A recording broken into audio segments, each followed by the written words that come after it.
أشهد أن لا إله إلا الله وحده لا شريك له وأشهد أن محمدا عبده ورسوله أما بعد فأعوذ بالله من الشيطان الرجيم بسم الله الرحمن الرحيم الحمد لله رب العالمين الرحمن الرحيم مالك يوم الدين إياك نعبد وإياك نستعين اهدنا الصراط المستقيم صراط الذين أنعمت عليهم غير المغضوب عليهم ولا الضالين.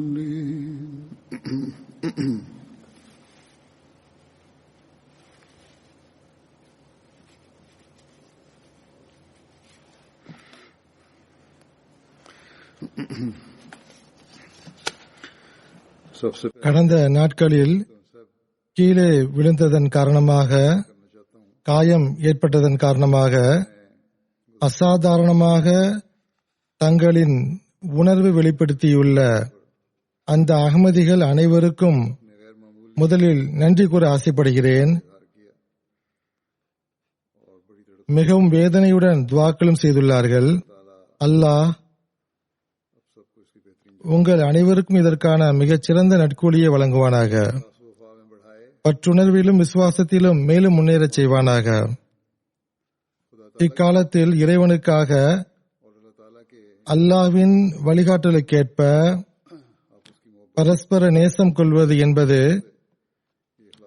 அதிலும் குறிப்பாக காலத்தின் ஹலீஃபாவுக்காக பற்றும் விசுவாசமும் கொள்ளுதல் என்பது அஹ்மதியா ஜமாத்தில் தான் காண கிடைக்கும்.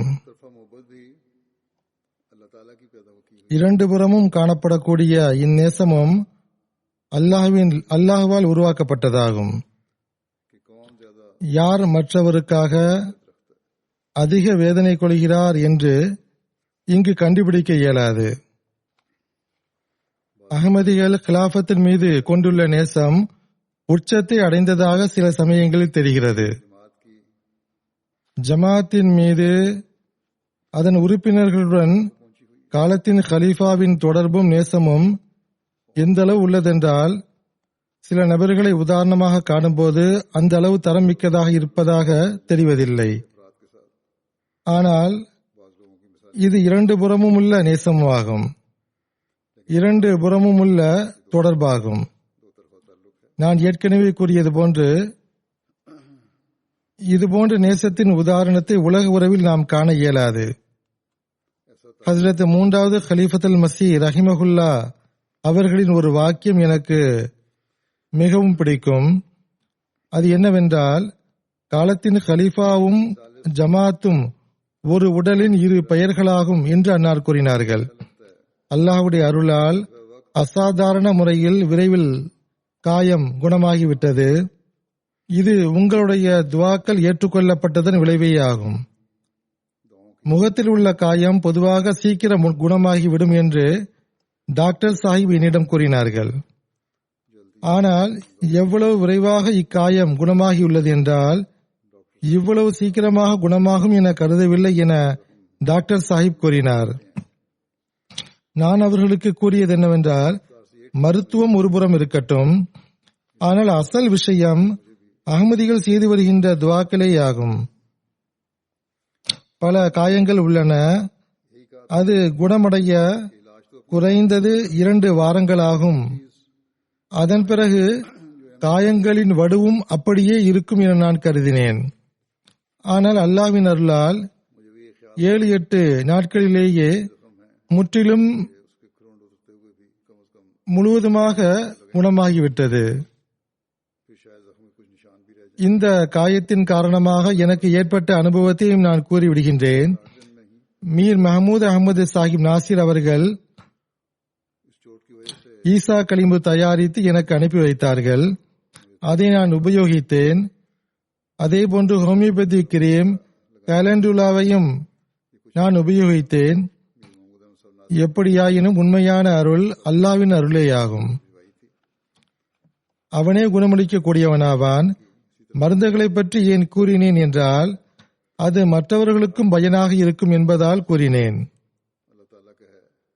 காயங்களின் மீதமுள்ள விளைவுகளையும் அல்லாஹ் விரைவாக நலமாக்கவும் அதன் தீய விளைவுகளை நீக்க துவா செய்யுங்கள். துவாக்களின் மூலம் கிடைக்கின்ற அல்லாஹ்வின் அருளே உண்மையான ஆற்றலாகும். கொஞ்சம் காலத்திற்கு முன்பு எனது தோள்களிலும் கைகளிலும் கடுமையான வலி இருந்தது. கையை தூக்க கடினமாக இருந்தது. மற்றொரு கையின் உதவியை நாட வேண்டி இருந்தது. இங்கு சிறப்பு மருத்துவருக்கு காட்டினேன்.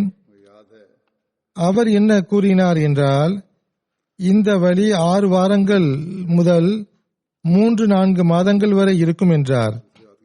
சில நாட்களுக்கு பிறகு அவர் மீண்டும் மேற்பார்வையிட்டார்.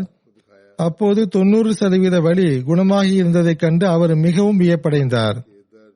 லட்சக்கணக்கான மக்கள் துவா செய்யும் போது இவ்வாறுதான் அல்லாஹ் அருள் செய்கிறான் என்று நான் அவரிடம் கூறினேன். அவர் ஆங்கிலேயராக இருந்தார். அவர் கூறினார், நான் கிறிஸ்தவனாகவும் உள்ளேன். எனது குடும்பம் மத நம்பிக்கையுள்ள குடும்பமும் ஆகும். துவாக்களின் மீது எனக்கு நம்பிக்கை உள்ளது. இது நிச்சயமாக துவாவின் மூலமே நடந்தது என்றார். ஆகவே அல்லாவின் அருளையே நாம் எந்நேரமும் வேண்டிக் கொண்டிருக்க வேண்டும். மேலும் அவன் முன் குனிய வேண்டும். தற்காலத்தில் நாம் எவ்வாறான சூழ்நிலையை கடந்து கொண்டிருக்கிறோம் என்றால் இதில் குறிப்பாக இறைவன் முன் குனியக்கூடிய தேவை உள்ளது. யூகேவில் இருந்தும் அறிக்கைகள் வந்து கொண்டிருக்கின்றன. இந்த சூழ்நிலையில் அல்லாஹ்வின் பக்கம் குனிவதில் ஜமாத்தினர்களுக்கு அதிக கவனம் ஏற்பட்டுள்ளது என்று மற்ற நாடுகளில் இருந்தும் அறிக்கைகள் வந்து கொண்டிருக்கின்றன.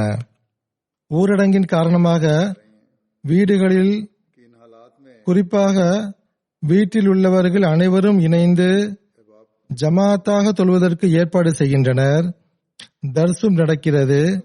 ஏதேனும் ஹதீஸ் நூலில் இருந்தோ அல்லது திருக்குரானின் தர்சோ நடக்கிறது.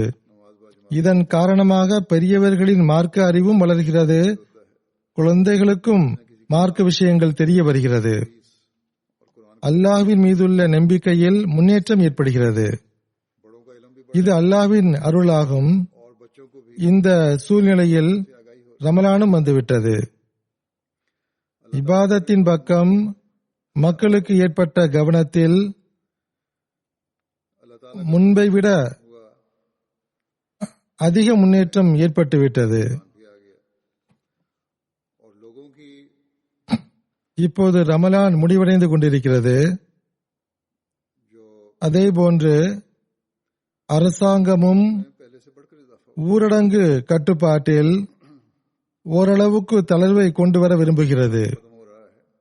பல்வேறு அரசாங்கங்கள் ஊரடங்கை தளர்த்திவிட்டன. இங்கு ஒரு விஷயத்தை நான் கூற விரும்புகிறேன். ஊரடங்கு தளர்வுடன் அரசாங்கம் விதித்துள்ள நிபந்தனைகளுக்கு ஒவ்வொரு அகமதியும் கட்டுப்பட முயற்சி செய்ய வேண்டும். ஆனால் ஒவ்வொரு அகமதியும் தம்முன் வைக்க வேண்டிய அதிமுக்கிய விஷயம் என்னவென்றால், வியாபாரம் செய்வதற்கான அனுமதியாலும்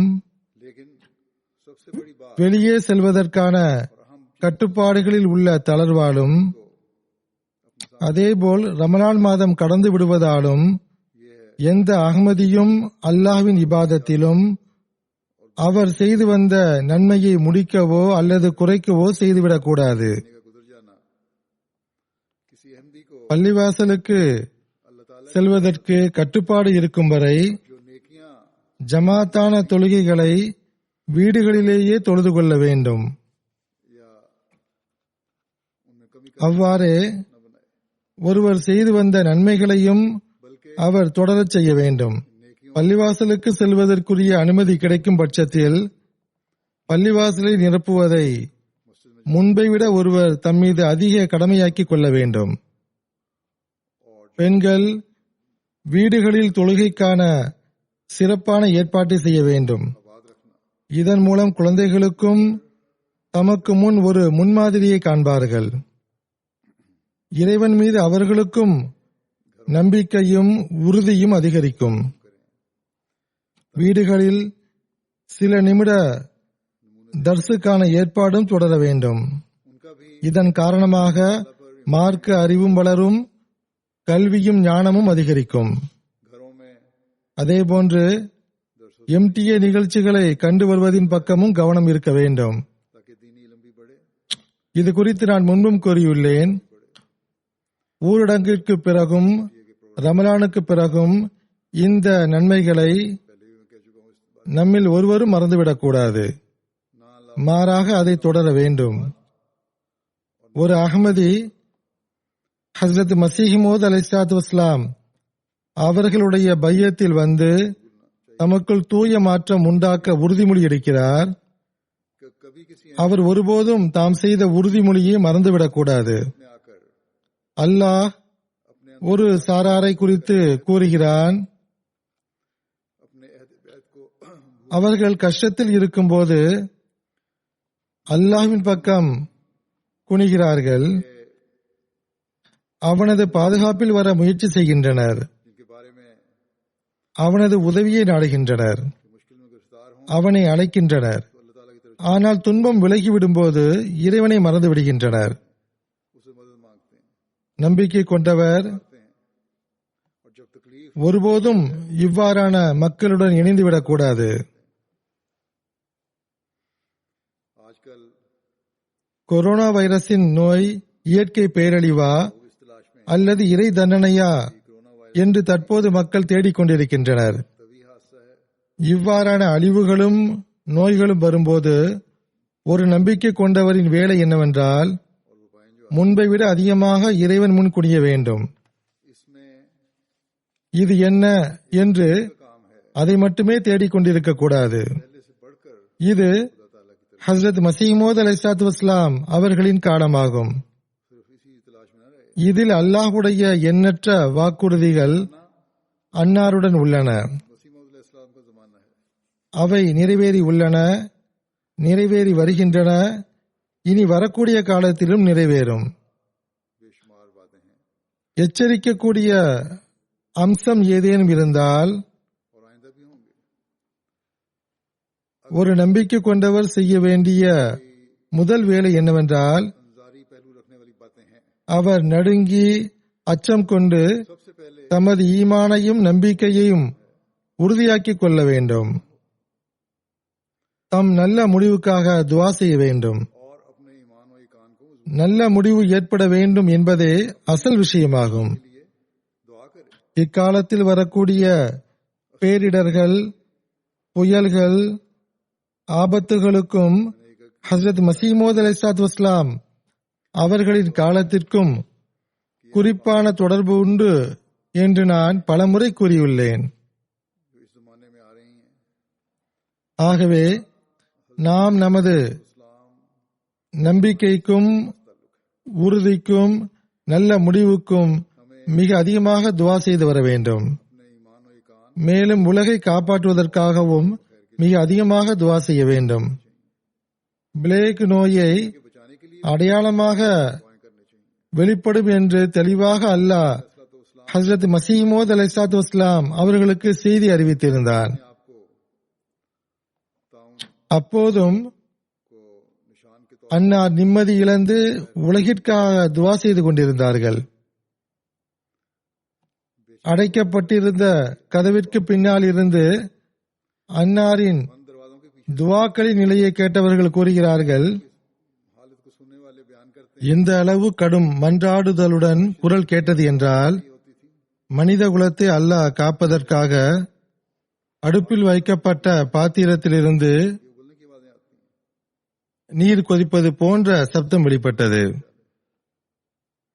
அல்லாஹ் பிளேக் நோயை அடையாளமாக கூறிய பிறகும் மனித குலத்திற்காக அன்னாருடைய கருணையும் பரிவும் மிகைத்திருந்தது. அந்த நோயின் அழிவிலிருந்து மக்கள் தப்பிப்பதற்காகவும் அதன் தொற்றிலிருந்து தப்பிப்பதற்காகவும் அன்னார் துவா செய்து வந்தார்கள். மிகவும் வேதனையுடன் துவா செய்து வந்தார்கள். ஆகவே நாமும் அன்னாருடைய இந்த முன்மாதிரியை பார்க்க வேண்டும். இயற்கை ஆபத்துகளா அல்லது இறை தண்டனையா என்ற ஹஸ்ரத் 4வது கலிஃபத்துல் மஸீஹ் ரஹிமஹுல்லா அவர்களின் ஒரு கட்டுரையை வைரஸின் தொற்று நோயுடன் சிலர் தற்போது இணைக்க முயல்கின்றனர். மேலும் தனது கருத்தையும் கூறுகிறார்கள். இது பற்றி நான் தெளிவுபடுத்த விரும்புவது என்னவென்றால், நான் இதற்கு முன்பும் கூறியுள்ளேன், ஹஸ்ரத் மஸீஹ் மவ்ஊத் அலைஹிஸ்ஸலாத்து வஸ்ஸலாம் அவர்களின் காலத்திற்கு பிறகு பேராபத்துகளும் பேரிடர்களும் அதிகரித்துள்ளன. இது குறித்து ஹஸ்ரத் மஸீஹ் மவ்ஊத் அலைஹிஸ்ஸலாத்து வஸ்ஸலாம் அவர்கள் தெளிவாக கூறிவிட்டார்கள். அதாவது இவை வெளிப்படும், பேரழிவுகள் வரும், இதில் எந்த சந்தேகமும் இல்லை. நான் கடந்த குத்பாக்களில் கூறியது போன்று ஹஸ்ரத் மஸீஹ் மவ்ஊத் அலைஹிஸ்ஸலாத்து வஸ்ஸலாம் அவர்கள் இதையும் கூறியுள்ளார்கள். நம்பிக்கை கொண்டவர்களில் சிலரும் இயற்கை சட்டத்திற்கேற்ப அதன் பிடியில் சிக்கிவிடுகிறார்கள். ஆனால் அவர்களின் அந்தஸ்து ஷஹீதாகும். அவர்களின் முடிவு நல்ல முடிவாகும். ஹஸ்ரத் நபி அல்-நாயிம் ஸல்லல்லாஹு அலைஹி வஸல்லம் அவர்களின் கூற்றிற்கு ஏற்பவும் அவர்களின் முடிவு அவர்களை சொர்க்கத்திற்கு கொண்டு செல்லக்கூடியதாக இருக்கும். ஹஸ்ரத் நபி அல்-நாயிம் ஸல்லல்லாஹு அலைஹி வஸல்லம் அவர்கள் கூறினார்கள், எந்த ஜனாசாவில் மக்கள் அவரை குறித்து புகழ்கிறார்களோ, அவருடைய தொண்டுகளை நினைவு கொள்கிறார்களோ, அவர் நிறைவேற்றிய இறை உரிமைகள் குறித்தும் அடியார்களின் உரிமை குறித்தும் சாட்சி பகர்கிறார்களோ, அவருக்கு சொர்க்கம் கடமையாகி விடுகின்றது. சில தூய அகமதிகளை குறித்து ஒவ்வொருவரும் இவ்வாறு தமது நட்டாக்கத்தை வெளிப்படுத்தியதை நாம் கண்டோம். இந்த தொற்று நோயின் தாக்கம் இந்த உலகவாதிகளின் மீது எவ்வாறு உள்ளது என்று பொதுவாக பார்க்கும்போது அவர்களின் உணர்வு நிலையை மறக்கடிக்க செய்துவிட்டது என்றே கூறலாம். இன்று உலகில் அவர்களின் நிலை எவ்வாறு மாறிவிட்டது என்று நாம் பார்க்கிறோம். மக்களுடைய நிலை மட்டும் இவ்வாறு இல்லை, மாறாக தம்மை பெரும் பெரும் மலைகளைப் போன்று உறுதி வாய்ந்ததாக கருதிய பெரும் பெரும் அரசுகளின் பொருளாதாரமும் அமைப்பும் தலைகீழாகிவிட்டன.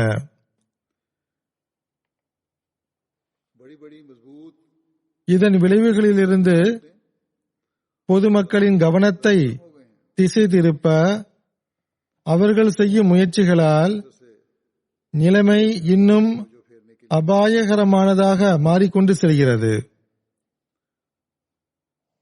அது அவர்களை போரிலும் இன்னும் அதிகமான பொருளாதார வீழ்ச்சியிலும் தள்ளிவிட்டுவிடும்.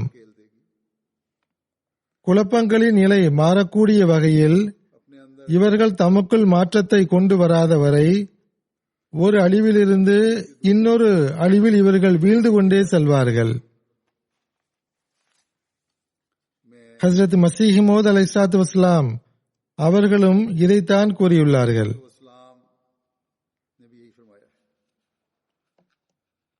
முஸ்லிமாக இருப்பதாலோ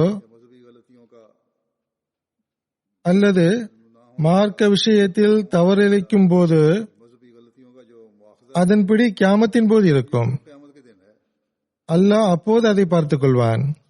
ஆனால் குழப்பம் செய்தல், साथ பிறர் உரிமைகளை பறித்தல், करना இறை அடியார்களை ஏளனம் செய்தல் போன்றவை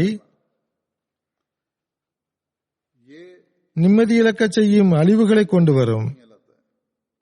எவ்வாறு இருப்பினும் बहरहाल நமது வேலை हमारा काम துவா செய்வதாகும், दुआ करना, உலகிற்கு புரிய வைத்தலாகும், மேலும் நமது நிலைகளை தூய்மையாக்குவதாகும். ஹஸ்ரத் 4வது கலிஃபத்துல் மஸீஹ் ரஹிமஹுல்லா அவர்களின் बात की है எந்த கட்டுரை குறித்து நான் கூறினேனோ அது நீளமான கட்டுரையாகும். जिस बात ஆனால் ஒவ்வொரு அகமதியும் இந்த கட்டுரையை படிக்கும்போது கவனத்தில் கொள்ள வேண்டிய விஷயம் என்னவென்றால், कि पहली முந்தைய சமுதாயங்களுடன் என்ன நடந்தது என்றோ, क्या होगा और क्या அல்லது இப்போது என்ன நடந்து விட்டது என்றோ, भाई है और क्या அல்லது என்ன நடக்கிறது என்றோ, அல்லது என்ன அழிவு ஏற்பட்டது, என்ன அழிவு ஏற்படவில்லை என்றோ அல்ல. करने वाली होनी चाहिए। நிச்சயமாக இவ்விஷயங்களும் அச்சத்தை ஏற்படுத்தக்கூடியதாக இருக்க வேண்டும்தான். தமது நிலைகளின் பக்கம் கவனத்தை திசை திருப்பக்கூடிய விஷயங்கள்தான். ஆனால் அசல் விஷயம் என்னவென்றால், अल्फाज काबिल गौर हैं கவனிக்க வேண்டிய வாக்கியம் என்னவென்றால், जो कि आपने लिखा हुआ है ஹஸ்ரத் 4வது கலிஃபத்துல் மஸீஹ் ரஹிமஹுல்லா அவர்கள் எழுதியது என்னவென்றால், और बिशारत भी है। அஹ்மதியா ஜமாஅத்திற்கு இதில் எச்சரிக்கையும் நற்செய்தியும் உள்ளது. எச்சரிக்கை என்னவென்றால், அஹ்மதி என்ற தலைப்பு बचाने के लिए காப்பாற்ற போதுமானதாக இருக்காது. बल्कि तकवा की शर्त भी மாறாக இறையச்சத்தின் நிபந்தனையும் இதனுடன் உள்ளது. और बिशारत का पहलू ये है மேலும் நற்செய்தியின் அம்சம் என்னவென்றால், कि कमजोरियां आ चुकी ஜமாத்தில் தோன்றும் செயல் பலவீனங்களை அகமதிகள் வெகு விரைவாக சீர் செய்ய முயற்சி செய்வார்கள் என்பதாகும். हैं। ये कि जिन्होंने இத்துடன் உள்ள விஷயம் என்னவென்றால், பையத்தின் பெயரை மட்டும் नाम लगाया அதன் லேபிளை மட்டும் தம்முடன் வைத்துள்ளவர்கள் वो அன்னாரின் தூய போதனைகளின் பக்கம் திரும்பினால் மட்டுமே தப்பிக்க இயலும். तो फिर ही बचत இறைவன் பக்கம் திரும்புவதே की तरफ அவர்களுக்கு நற்செய்தியாகும். ये उनके लिए बिशारत है। இல்லை என்றால் எவ்வித நற்செய்தியும் கிடையாது. நான் கூறியது போன்று कहा था இந்நாட்களில் குறிப்பான கவனம் பிறந்துள்ளது. அதை நிலைபெறச் செய்யுங்கள். நீங்களும் சரி, உங்களுடைய குழந்தைகளுக்கும் சரி, இறைவனுக்குரிய உரிமைகள், அடியார்களுக்குரிய உரிமைகளின் பக்கம் கவனமூட்டுங்கள். दुनिया की तबाही के बाद ஏனென்றால் உலக அழிவிற்கு பிறகு जब दुनिया இறைவனின் பக்கம் உலக கவனம் திரும்பும் போது, हकूक की अदायगी உரிமைகளின் பக்கம் பார்வை திரும்பும் போது, மக்கள் ஜமாத்தை நோக்கிதான் பார்ப்பார்கள். फिर अहमदी होंगे அகமதிகள் தான் உலகிற்கு सही रहनुमाई कर सकें। சரியான முறையில் வழிகாட்ட முடியும். ஆனால் அதற்கு முன்பு ये दुआ करनी चाहिए ஒளியின் பக்கம், नौबत ही ना आए அமைதியின் பக்கம் வரக்கூடிய வழிகள் மூடிவிடும் அளவுக்கு உலகம் மிக முன்னால் சென்று விடாமல் இருப்பதற்காகவும், और अमन की तरफ அதற்கு முன்பே மக்களின் பார்வை இதன் பக்கம் திரும்பிவிட வேண்டும் என்றும், அந்த நிலையே வர வேண்டாம் என்றும் வேதனையுடன் நாம் இந்த துவாவை செய்து வர வேண்டும். ஆகவே துவாக்களுடன் நமது முன்மாதிரியையும் நாம் காட்ட வேண்டிய தேவை உள்ளது. பிறருடைய உரிமைகளை கொடுப்பதன் மூலம்தான் நீங்கள் இறைவனுடைய கருணையை பெற முடியும் என்று உலகிற்கு கூற வேண்டிய தேவை உள்ளது. ஏக இறைவனின் கருணையை பெறாதவரை अमन कायम करने के लिए உலகில் அமைதியை कोशिश कामयाब நிலைநாட்ட நாம் செய்யும் முயற்சிகள் मरने के बाद வெற்றி பெற முடியாது. மரணத்திற்கு பிறகு நல்ல முடிவும் ஏற்படாது. दिनों में அல்லாஹ்வின் அருளால் அகமதிகள் இபாதத்தின் பக்கம் கவனம் செலுத்துகின்ற அதே வேளையில் படைப்பினங்களுக்கு தொண்டும் செய்து வருகின்றனர். जमात के अफराद இளைஞர்களும் बातों की तरफ तवज्जो दे ஆரோக்கியமான அன்சாரும் பெண்களும் தொண்டு செய்கின்றனர். नौजवान இது குறித்து எல்லா இடத்திலிருந்தும் மிக நல்ல அறிக்கைகள் வருகின்றன.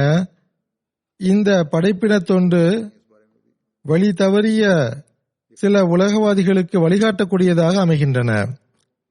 கடந்த நாட்களில் கனடாவிலிருந்து ஒரு அறிக்கை வந்தது. ஒரு பெண்மணி நாலாபுரமும் நிராசையடைந்து இரவு 2 மணிக்கு குத்தாமுல் அஹமதியாவின் ஹெல்ப் லைனுக்கு போன் செய்து, எனது திக்கற்ற நிலை என்னவென்றால், எனது மகன் நோய்வாய்ப்பட்டுள்ளார், மருந்து வாங்கக்கூடிய அனைத்து வழிகளும் மூடியுள்ளன, எல்லா இடத்திலிருந்து மறுக்கப்பட்டு விட்டது என்று கூறியுள்ளார். அந்த பெண்மணி மேலும் கூறியது என்னவென்றால், விடுவதற்கு முன்பு மருந்து கிடைக்காது என்று எல்லோரும் கூறுகிறார்கள். ஆனால் எனது மகனின் நிலையோ மிக மோசமாக உள்ளது. இறைவன் இருப்பதாக மக்கள் கூறுகிறார்கள், ஆனால் நான் இறைவனை நம்புவதில்லை. இன்று சோதித்து பார்த்து விடலாம் என்று நான் கருதினேன். நான் மிக வேதனையுடனும் மன உருக்கத்துடனும், இறைவா நீ இருக்கிறாய் என்றால் மிக மோசமான நிலையில் இருக்கும் என் மகனுக்கு மருந்திற்கான ஏற்பாடு செய் என்று கூறினேன். அத்துடன் குத்தாமின் ஹெல்ப் லைனும் என் நினைவுக்கு வந்தது. போன் செய்தபோது யாரோ ஒருவர் போனை எடுத்து பேசினார். அவரிடத்தில் எனது தேவையை கூறினேன். அவர் முயற்சி செய்வதாக கூறினார். சிறிது நேரத்திற்கு பிறகு அவருடைய போன் வந்தது. இப்போது இரவு 2 மணியாகிறது, ஏற்பாடு செய்வது கடினம் என கூறினார். உங்களது மகனின் நிலை எவ்வாறு உள்ளது என்று கேட்டார். நான் மீண்டும் அனைத்து நிலையையும் கூறினேன். எனது நிம்மதி இழந்த நிலையை வெளிப்படுத்தினேன். அப்போது அவர், நானே சென்று பார்க்கிறேன் என்று கூறினார். ஓரிடத்தில் பார்மசி ஒன்று திறந்திருக்கும், அது திறந்திருந்தால் மருந்து வாங்கி வருகிறேன் என்று கூறினார். நான் அவரை அழைக்கும் போது அவர் உறக்கத்தில் இருந்தார்.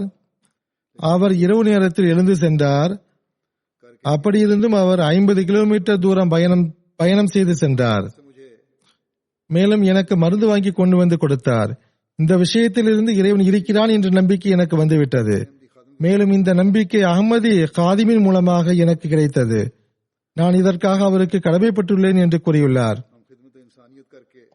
இந்நாட்களில் படைப்பின தொண்டு செய்து அடியார்களை இறைவனுக்கு அருகில் கொண்டு வரவும் காரணியாக நாம் ஆகலாம். இதற்காக நம்மில் ஒவ்வொருவரும் முயற்சி மேற்கொள்ள வேண்டும். அழிவு வருகிறதா இல்லையா என பார்த்து கொண்டிருக்க கூடாது. பிறருடைய தேவைகளை, வேதனைகளை உணரக்கூடிய படிப்பினை ரமலானில் நமக்கு கிடைத்துள்ளது. அதையும் எப்போதும் தொடரச் செய்ய வேண்டும். எப்போதும் பிறருடைய துன்பத்தை உணருங்கள். ஏனென்றால் பிறருடைய துன்பத்தை உணர்வதும் ரமலானின் நோக்கங்களில் ஒரு நோக்கமாகும். ஒருபுறம் இந்த தொற்று நோயின் காரணமாக உலகின் சூழ்நிலை மாறியுள்ளது. மறுபுறம் ரமலானின் சூழ்நிலை எப்போதும் நமக்கு நமது பொறுப்புகளின் பக்கம் கவனமூட்டக்கூடியதாக இருக்க வேண்டும். நாளையோ மறுநாளோ ரமலான் முடிந்துவிடும். ஆனால் அதன் நன்மைகளை நாம் எப்போதும் நமக்குள் வைத்திருக்க வேண்டும். நாம் மேற்கொண்ட தூய மாறுதல்களை எப்போதும் நமக்குள் வைத்திருக்க வேண்டும். ஊரடங்கு தளர்த்தப்படும் போது நாம் நம்மீது உள்ள பொறுப்புகளையும் மனித குலத்தின் மீதுள்ள பொறுப்புகளையும் மறந்துவிடக்கூடாது. எப்போதும் நினைவில் வைத்திருக்க வேண்டிய விஷயம் என்னவென்றால், இறைவனுக்கு செலுத்த வேண்டிய உரிமைகள், அடியார்களுக்கு கொடுக்க வேண்டிய உரிமைகளை பற்றி நாம் கவனம் செலுத்தும் போது, அதே நேரத்தில் மற்றவர்களுக்கும் இதன் பக்கம் கவனமூட்டி வர வேண்டும். மேலும் நமது தூய முன்மாதிரியால் இறைவனுக்கு செலுத்த வேண்டிய உரிமைகளையும் அடியார்களுக்கு கொடுக்க வேண்டிய உரிமைகளையும் உலகம் செலுத்தக்கூடியதாக மாற்ற முயற்சி செய்ய வேண்டும். நாம் இக்காலத்தில் ஹஜ்ரத் மஸீஹ் மவ்ஊத் அலைஹிஸ்ஸலாத்து வஸ்ஸலாம் அவர்களை ஏற்றுக்கொண்டுள்ளோம்.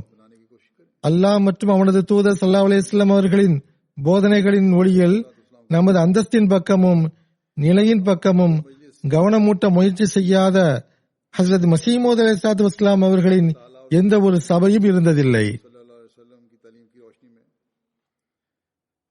ஆகவே உண்மையான நம்பிக்கையும் உறுதியும் நமக்கு கிடைப்பதற்காக எப்போதும் நாம் அன்னாருடைய அறிவுரைகளை நினைவுபடுத்திக் கொண்டே இருக்க வேண்டும். பிறருடைய பலவீனங்களின் பக்கம் பார்வையை கொண்டு செல்லாமல் தமது நிலைகளை ஆராய்ந்து கொண்டிருக்க வேண்டும். இது தொடர்பாக நான் இப்போது ஹஜ்ரத் மஸீஹ் மவ்ஊத் அலைஹிஸ்ஸலாத்து வஸ்ஸலாம் அவர்களின் சில வழிகாட்டல்களை உங்கள் முன் எடுத்து வைப்பேன். அவ்வழிகாட்டல்களை குறித்து நாம் எப்போதும் சிந்தித்து வர வேண்டும். ஹஜ்ரத் மஸீஹ் மவ்ஊத் அலைஹிஸ்ஸலாத்து வஸ்ஸலாம் அவர்கள் எந்த அந்தஸ்தில் என்ன தரத்தில் நம்மை காண விரும்பினார்கள் என்றால், ஓரிடத்தில் அன்னார் கூறுகிறார்கள், ஒவ்வொருவரும் தஹஜ்ஜுதில் எழ முயற்சி செய்ய வேண்டும். ஐவேளை தொழுகைகளிலும் பணிவை மேற்கொள்ளுங்கள். இறைவனை கோபம் கொள்ளச் செய்யும் ஒவ்வொரு விஷயங்களிலிருந்தும் தௌபா செய்யுங்கள். தௌபா என்பது என்னவென்றால், எல்லாவித தீமைகளையும் இறைவனுடைய விருப்பத்திற்கு மாறான அனைத்து விஷயங்களையும் விட்டுவிட்டு ஒரு உண்மையான மாற்றத்தை கொண்டு வாருங்கள். மேலும் முன்னேறி செல்லுங்கள். இறையச்சத்தை மேற்கொள்ளுங்கள். இதிலும் இறைவனது கருணை உள்ளது. மனித பழக்கத்தை ஒழுங்குபடுத்துங்கள். கோபம் கொள்ளாதீர்கள். பணிவும் தன்னடக்கமும் அவ்விடத்தை பிடித்துக் கொள்ளட்டும். ஒழுக்கத்தை சீர் செய்வதுடன் தனது ஆற்றலுக்கேற்ப தான தர்மங்களை செலுத்துவதிலும் சதகாக்களை கொடுப்பதிலும் மேற்கொள்ளுங்கள். யுத்தீமூன தாம அலா ஹப்பிஹி மிஸ்கீன வ யத்தீமன் வஸீரா வ யுத்தீமூன தாம அலா ஹப்பிஹி மிஸ்கீன வ யத்தீமன் வஸீரா.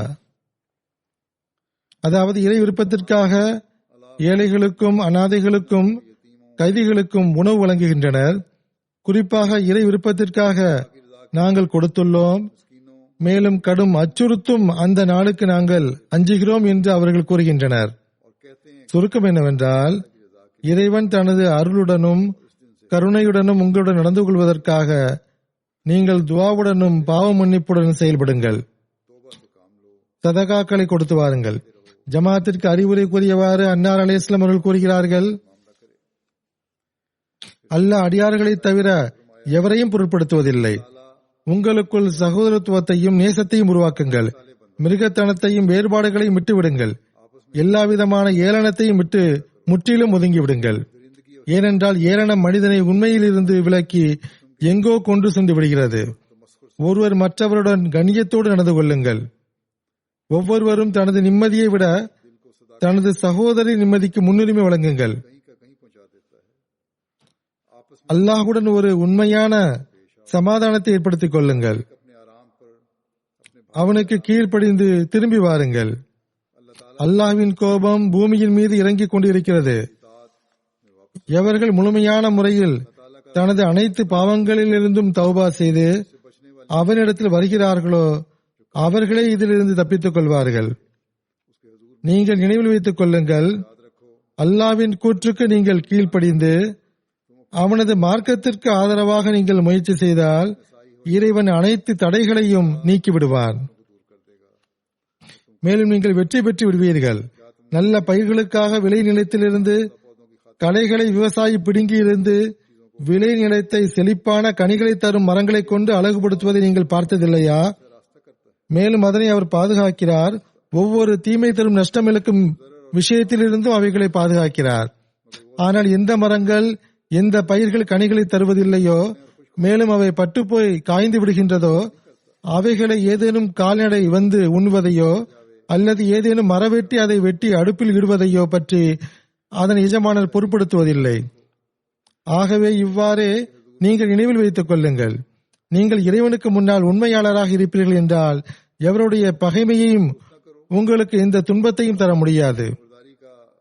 ஆனால் நீங்கள் உங்களுடைய நிலைகளை சீர் செய்யாதவரை, அல்லாஹ்வுடன் கட்டுப்படுதலின் ஒரு உண்மையான உறுதிமொழியை நீங்கள் செய்யாதவரை அல்லாஹ் எவரை பற்றியும் பொருட்படுத்துவதில்லை.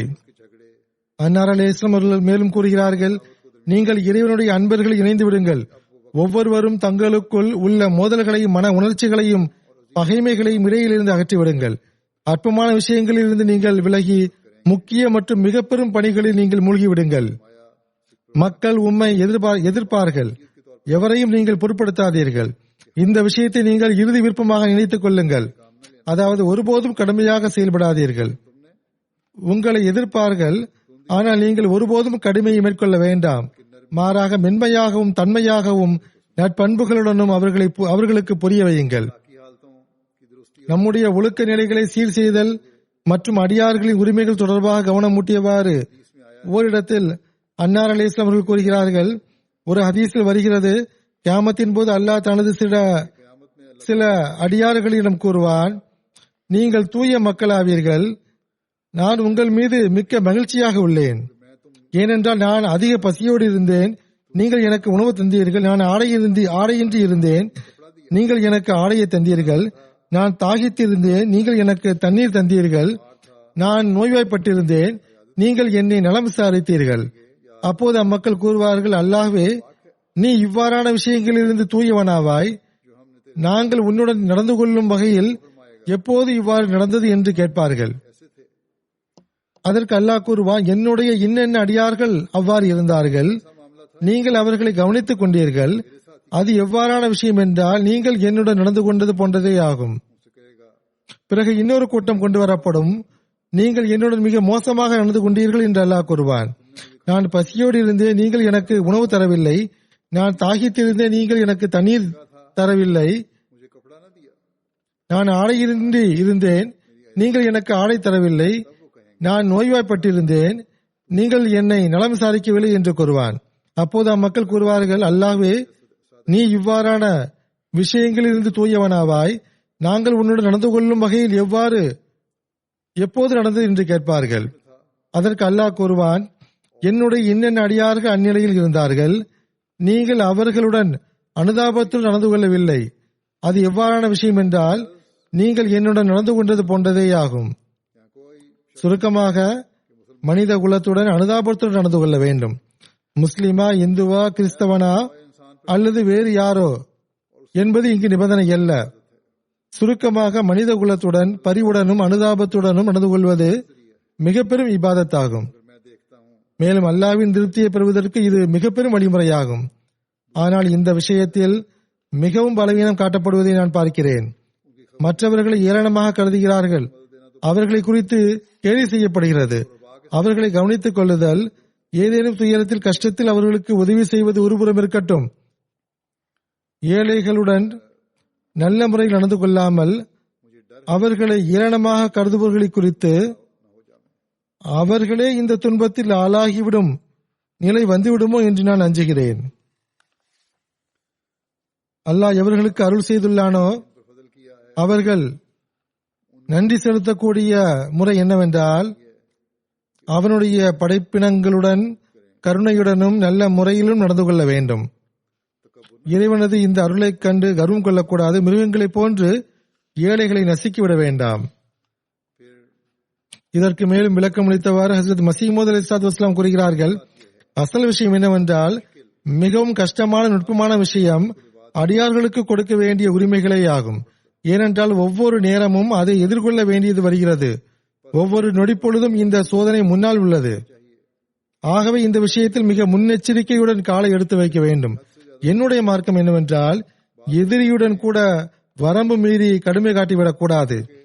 சிலர் என்ன விரும்புகிறார்கள் என்றால், எந்த அளவு முடியுமோ அந்த அளவு எதிரிகளின் அழிவு நாசத்திற்காக முயற்சி மேற்கொள்ள வேண்டும் என கருதுகிறார்கள். பிறகு அவர்கள் இந்த சிந்தனையில் மூழ்கி தகாத விஷயங்களை பொருட்படுத்தாமல் விட்டு விடுகிறார்கள். அவருக்கு அவப்பெயரை ஏற்படுத்தும் நோக்கில் பொய்யான குற்றச்சாட்டுகளை அவர் மீது சுமத்துகின்றனர். அவரை பற்றி புறம் பேசுகின்றனர். அவருக்கு எதிராக மற்றவர்களை தூண்டுகின்றனர். இப்போது கூறுங்கள், சாதாரண பகைமையின் காரணமாக எந்த அளவு தீமைகளும் பாவங்களும் அதிகரித்து விட்டது என்றால் அவைகளுக்கு அவர் வாரிசாகிவிட்டார்.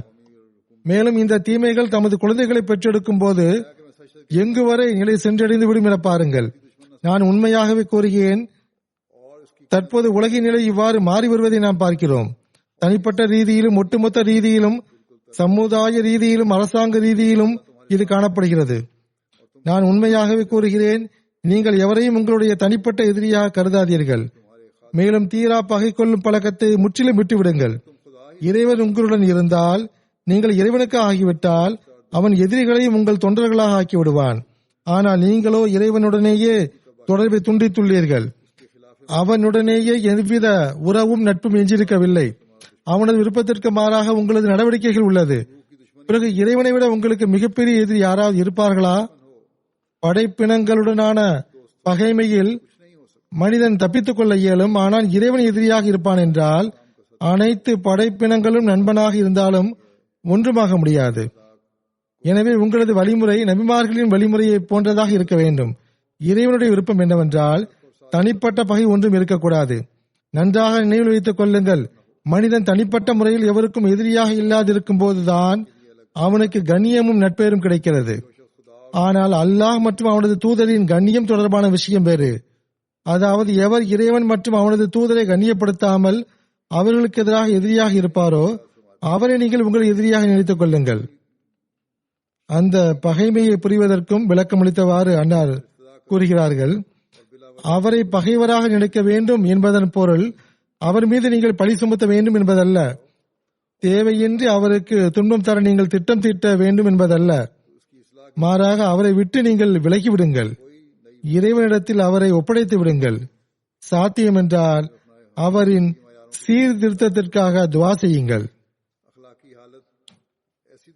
பிறகு நல்லொழுக்க தரங்களை குறித்து கவனமூட்டியவாறு ஹஸ்ரத் மசீமூத் அலைஹிஸ்ஸலாத்து வஸ்ஸலாம் அவர்கள் கூறுகிறார்கள், நல்லொழுக்கத்தின் நிலை எந்த அளவு சீரடைந்து இருக்க வேண்டும் என்றால் நல்ல எண்ணத்துடன் ஒருவருக்கு புரிய வைக்க வேண்டும் என்றால், மேலும் அவருடைய தவறுகளை குறித்து அவருக்கு எடுத்து கூற வேண்டும் என்றால் அவர் அதை தவறாக கருதாத வகையில் எடுத்துக் கூற வேண்டும்.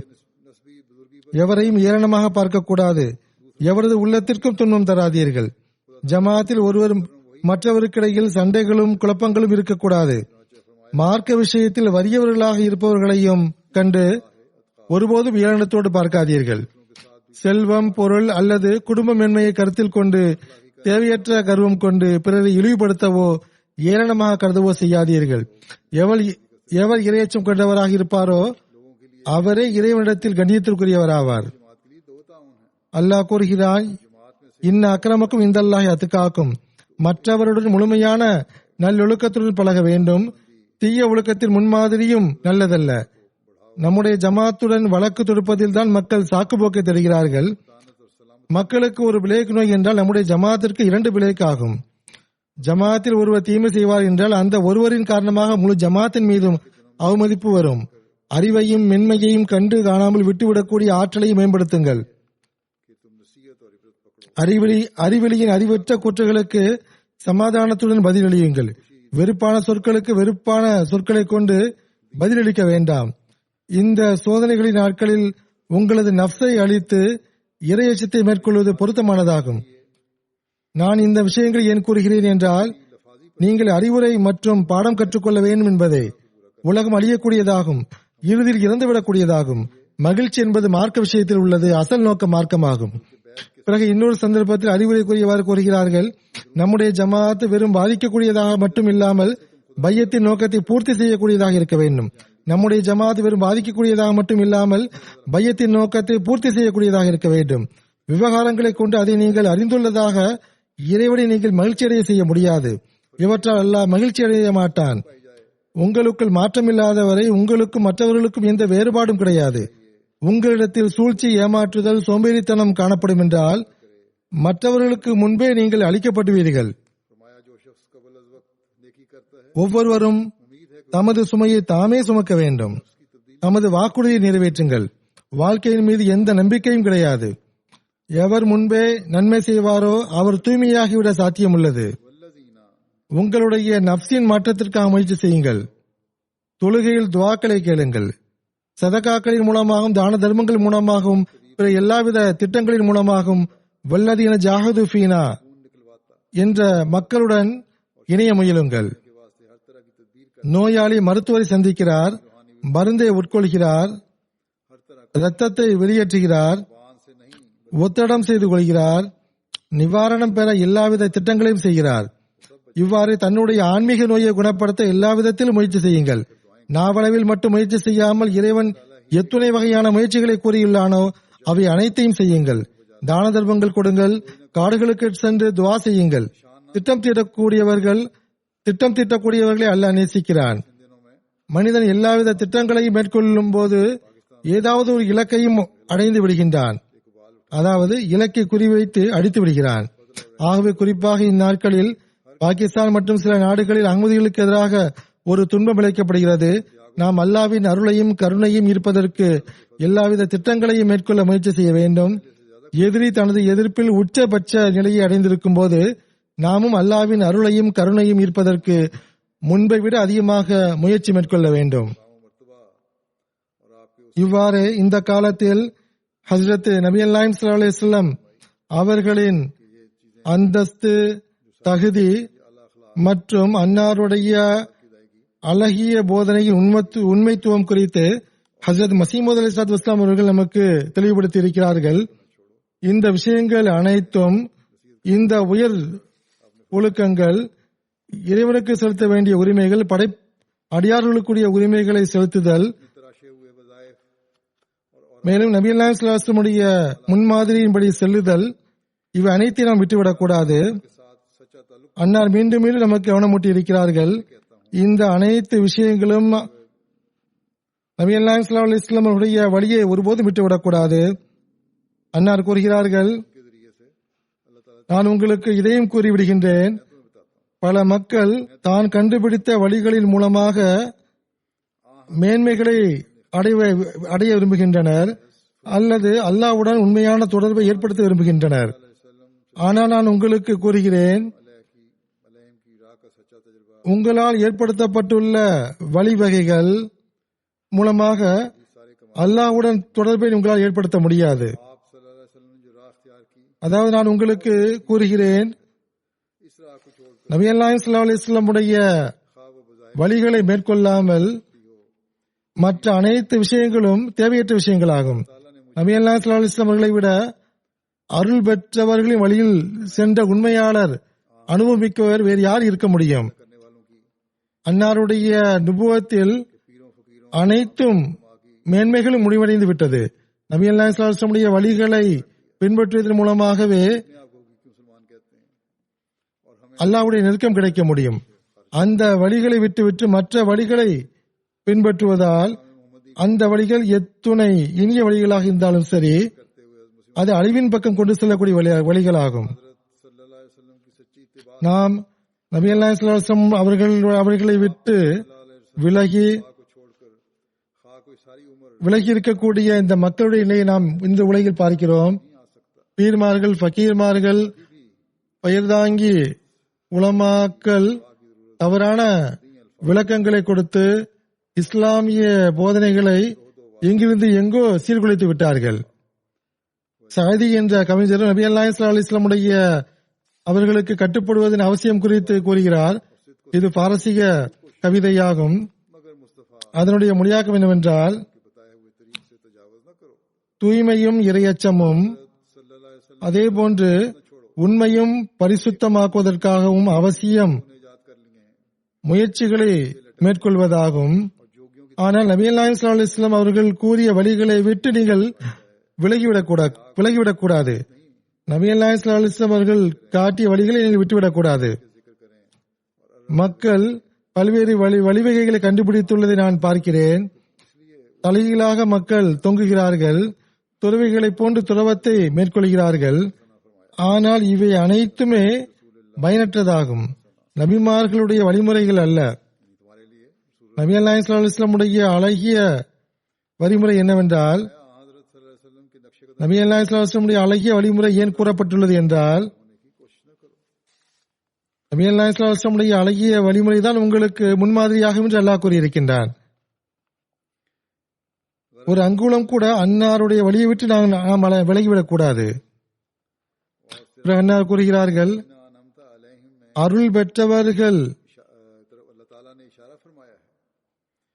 அருள் பெற்றவர்களுடைய மேன்மையில் அல்லது ஸிராத்தல் லதீன அன்அம்த அலைஹிம் இந்த எந்த மக்களின் பக்கம் அல்லாஹ் சுட்டிக்காட்டி இருக்கின்றானோ அந்த மக்களுடன் இணைவதே தான் மனித நோக்கமாகும்.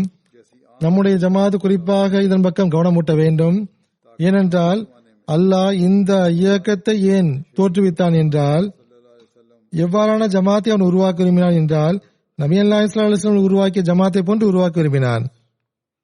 இந்த இறுதி காலத்தில் இந்த ஜமாத் திருக்குர்ஆன் மற்றும் நபி ஸல்லல்லாஹு அலைஹி வஸல்லம் உண்மை மற்றும் கண்ணியத்திற்கு சாட்சியாக இருக்க வேண்டும் என்று அல்லாஹ் கருதினான். ஆகவே நாம் ஹஜ்ரத் மஸீஹ் மவ்ஊத் அலைஹிஸ்ஸலாத்து வஸ்ஸலாமுடைய பையத்தில் வந்த பிறகு நபி ஸல்லல்லாஹு அலைஹி வஸல்லம் அவர்களை உண்மையாக பின்பற்றக்கூடியவர்களுடன் இணைந்து இருக்கின்றோம். மேலும் இதில் தான் நமது வாழ்வு இருக்கிறது. அன்னாருடைய உண்மை தாசருடைய பையத்தில் இணைந்து நபி ஸல்லல்லாஹு அலைஹி வஸல்லம் உண்மையாக பின்பற்றக்கூடியவர்களை நாம் இணைந்திருக்கின்றோம். நபி ஸல்லல்லாஹு அலைஹி வஸல்லம் முன்மாதிரியே தமது எல்லா ஆற்றல்களை கொண்டும் நாம் நிறைவேற்ற முயற்சி செய்ய வேண்டும். நபி ஸல்லல்லாஹு அலைஹி வஸல்லம் முன்மாதிரி மற்றும் அன்னாருடைய கட்டளைகளின்படி செயல்பட்டு அருளை பெற்றவர்களுடன் நாம் இணைய வேண்டும். அல்லாஹ்வுடைய கோபத்தையும் வழி தவறிய மக்களை விட்டு நாம் அவருடைய தாக்கத்தை விட்டு நாம் விலகியிருக்க வேண்டும். நமது தொழுகைகளில் குறிப்பாக ஆர்வத்துடன் தொழ வேண்டும்.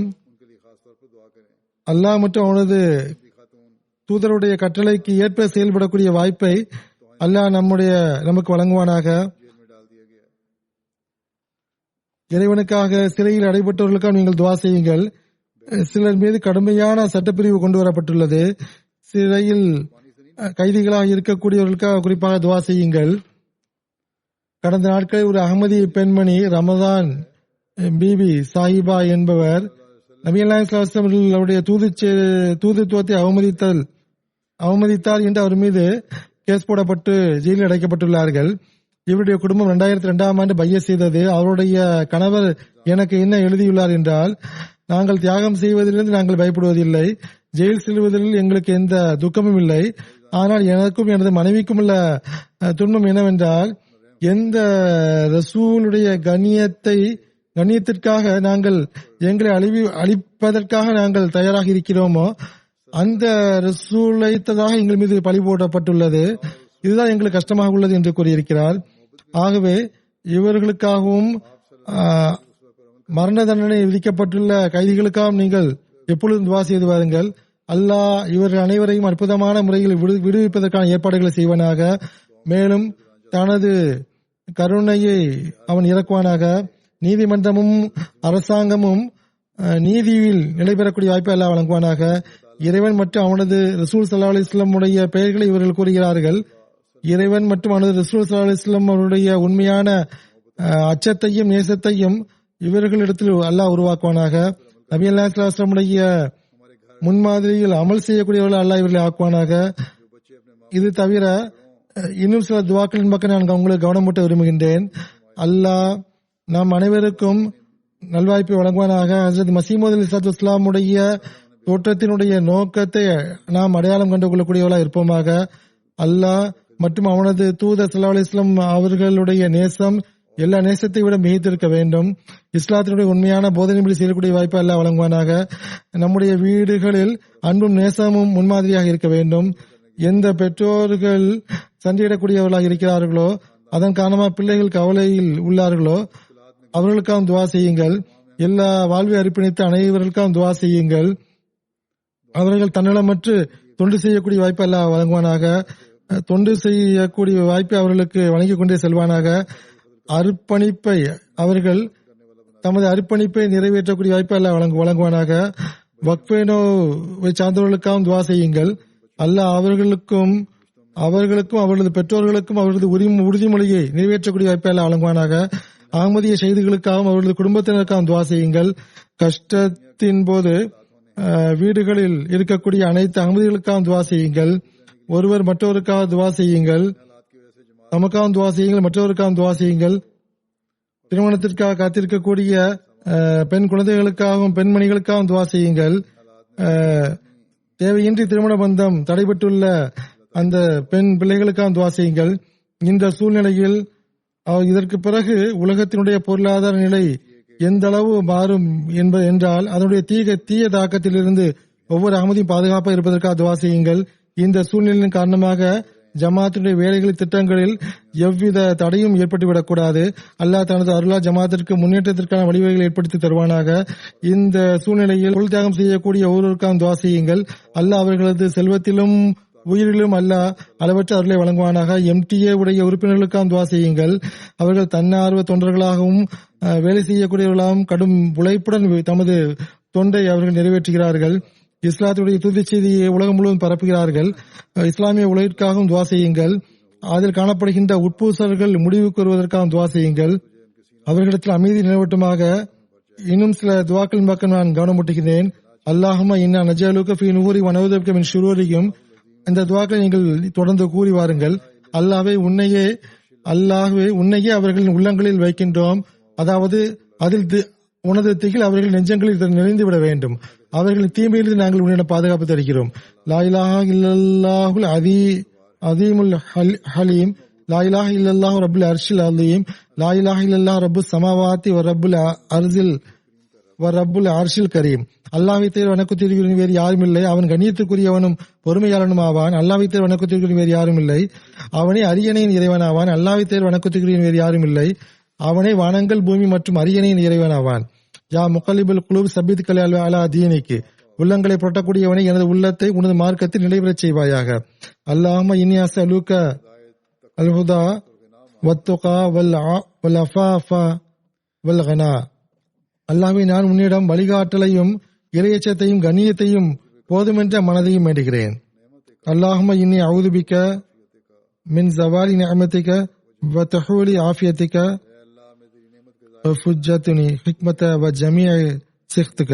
அல்லாஹ்வே உனது அருள் விலகுவதிலிருந்தும் உனது பாதுகாப்பு விலகிக் கொள்வதிலிருந்தும் திடீரென உமது தண்டனை வருவதிலிருந்தும் நீ கோபப்படுகின்ற அனைத்து விஷயங்களிலிருந்தும் நான் உன்னிடம் பாதுகாப்பு கேட்கிறேன். ரப்பனா தலம்னா அன்ஃபுஸனா வ இன் லம் தக்ஃபிர் லனா வ தர்ஹம்னா லனகூனன்ன மினல் காசிரீன். எங்களுடைய இறைவா, ரப்பனா தலம்னா அன்ஃபுஸனா வ இன் லம் தக்ஃபிர் லனா வ தர்ஹம்னா லனகூனன்ன மினல் காசிரீன். எங்களுடைய இறைவா, நாங்கள் எங்கள் மீது அநீதி இழைத்து விட்டோம். நீ எங்களை மன்னிக்காவிட்டால், எங்கள் மீது கருணை காட்டாவிட்டால் நாங்கள் நஷ்டம் அடைபவர்களை சார்ந்தவர்களாகி விடுவோம். ரப்பனா லா துஸிக் குலூபனா பஅத இஸ் ஹதைதனா வ ஹப் லனா மின் லதுன்க ரஹ்மா இன்னக அன்தல் வஹ்ஹாப். எங்களுடைய இறைவா, நீ எங்களுக்கு நேர்வழி வழங்கிய பின்னர் எங்களுடைய உள்ளத்தை கோணலாக்காதிருப்பாயாக. உன்னிடமிருந்து எங்களுக்கு அருளை வழங்குவாயாக. நிச்சயமாக நீ அதிகமாக வழங்கக்கூடியவனாவாய். ரப்பனா ஆத்தினா ஃபித் துன்யா ஹஸனத்தன் வ ஃபில் ஆখিরাতি ஹஸனத்தன் வ கினா அஸாபன்னார். எங்களுடைய இறைவா, எங்களுக்கு உலகிலும் வெற்றியை வழங்குவாயாக, மறுமையிலும் வெற்றியை வழங்குவாயாக. மேலும் எங்களை நெருப்பிலிருந்து பாதுகாப்பாயாக. ஹஜ்ரத் மஸீஹ் மவ்ஊத் அலைஹிஸ்ஸலாத்து வஸ்ஸலாம் அவர்களின் ஒரு துவா உள்ளது. அன்னார் கூறுகிறார்கள், உலகங்களின் இறைவா, உனது கருணைகளுக்கான நன்றியை முழுவதுமாக என்னால் கூற இயலாது. நீ மேன்மேலும் கருணை காட்டக்கூடியவனும் பெருந்தன்மையுடையவனுமாவாய். உனது அளவற்ற கருணை என் மீது உள்ளது. நான் அழிந்து விடாமல் இருப்பதற்காக எனது பாவங்களை மன்னிப்பாயாக. எனக்கு வாழ்வு கிடைப்பதற்காக உனது தூய நேசத்தை எனது உள்ளத்தில் இடுவாயாக. மேலும் எனது குறைகளை மூடி மறைப்பாயாக. நீ திருப்திப்படுகின்ற செயல்களை என்னை செய்ய வைப்பாயாக. உனது கோபம் என் மீது இறங்குவதிலிருந்தும் நான் உனது பெருந்தன்மையை கொண்டு உன்னிடம் பாதுகாப்பு தேடுகின்றேன். கருணை காட்டுவாயாக, கருணை காட்டுவாயாக, கருணை காட்டுவாயாக. உலகின் சோதனைகளிலிருந்தும் மறுமையின் சோதனைகளிலிருந்தும் என்னை காப்பாற்றுவாயாக. ஏனென்றால் எல்லாவித அருள்களும் கருணையும் உம்மிடத்திலேயே உள்ளது. அல்லாஹும்ம ஸல்லி அலா முஹம்மதின் வ அலா ஆலி முஹம்மதின் கமா ஸல்லைத அலா இப்ராஹீம வ அலா ஆலி இப்ராஹீம இன்னக ஹமீதும் மஜீத். அல்லாஹும்ம பாரிக் அலா முஹம்மதின் வ அலா ஆலி முஹம்மதின் கமா பாரக்த அலா இப்ராஹீம வ அலா ஆலி இப்ராஹீம இன்னக ஹமீதும் மஜீத். இது இந்த ரமலானின் கடைசி ஜுமாவாகும். இந்த ரமலானில் நாம் செய்த நன்மைகளை அல்லது நாம் உருவாக்கிய மாற்றங்களை தொடர் செய்வதற்கு அல்லாஹ் நமக்கு நல்வாய்ப்பை தந்தருள்வானாக. இந்த துவாக்களும் நம் சார்பில் ஏற்றுக்கொள்ளப்படட்டுமாக. பெருநாள் பற்றியும் நான் கூறிவிடுகின்றேன். இங்குள்ள வெப்சைட்டின் அடிப்படையில் 24ஆம் தேதி பெருநாள் கொண்டாட இருக்கிறோம். ஆனால் 24ஆம் தேதி பெருநாள் இல்லை, ஞாயிற்றுக்கிழமை பிறை தென்படாது என்று பல மக்கள் எனக்கு கடிதம் எழுதியுள்ளார்கள். நான் மீண்டும் கடிதம் எழுதினேன். இவ்வாறு 2-3 முறை மீண்டும் மீட்டிங் நடைபெற்றது. இங்கு இருக்கின்ற நமது வல்லுநர்களையும் மேலும் சில மக்களையும் இணைத்துக் கொண்டோம். நீங்களும் பாருங்கள் என அமீர் சாஹிபுக்கு நானும் கூறினேன். அவர்கள் ஒரு வரைபடம் தயாரித்து எனக்கு அனுப்பி வைத்தார்கள். வெப்சைட்டில் இருக்கக்கூடிய பெரும் நகரங்களில் 23ஆம் தேதி நிச்சயமாக பிறை தென்பட வாய்ப்பில்லை. ஆனால் அமீர் சாஹிப் அனுப்பி தந்த வரைபடத்தில் சில இடங்களில் பால்மத், பென்சன்ஸ் மற்றும் ஹேல் போன்ற இடங்களில் கண்களால் பிறையை காண இயலும். 23ஆம் தேதி ஒரு நாட்டின் ஒரு பகுதியில் பிறை தென்படும் என்றால் அந்த நாட்டின் மற்ற இடங்களில் பெருநாளை கொண்டாட முடியும். முஸ்லிம் நாடுகளில் உள்ள பிறை கமிட்டிகளும் இவ்வாறு ஆய்வு மேற்கொள்கின்றன. எவ்வாறு இருப்பினும் இந்த ஆய்வுக்கு பிறகு 2-3 முறை மறுபடியும் ஆய்வு மேற்கொண்ட பிறகு இன்ஷா அல்லாஹ் 24ஆம் தேதி ஞாயிற்றுக்கிழமையன்று பெருநாள் கொண்டாடலாம் என்று தீர்மானிக்கப்பட்டுள்ளது.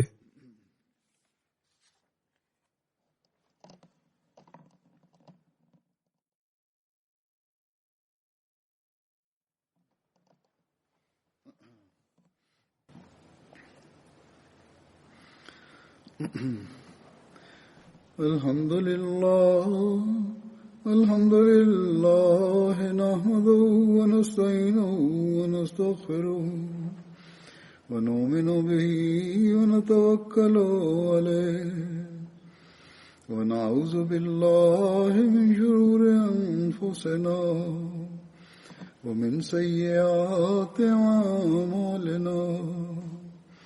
من يهده الله فلا مضل له ومن يضلل فلا هادي له ونشهد أن لا إله إلا الله ونشهد أن محمدا عبده ورسوله. عباد الله رحمكم الله إن الله يأمر بالعدل والإحسان وإيتاء ذي القربى وينهى عن الفحشاء والمنكر والبغي يعظكم لعلكم تذكرون. اذكروا الله يذكركم وادعوه يستجب لكم ولذكر الله أكبر.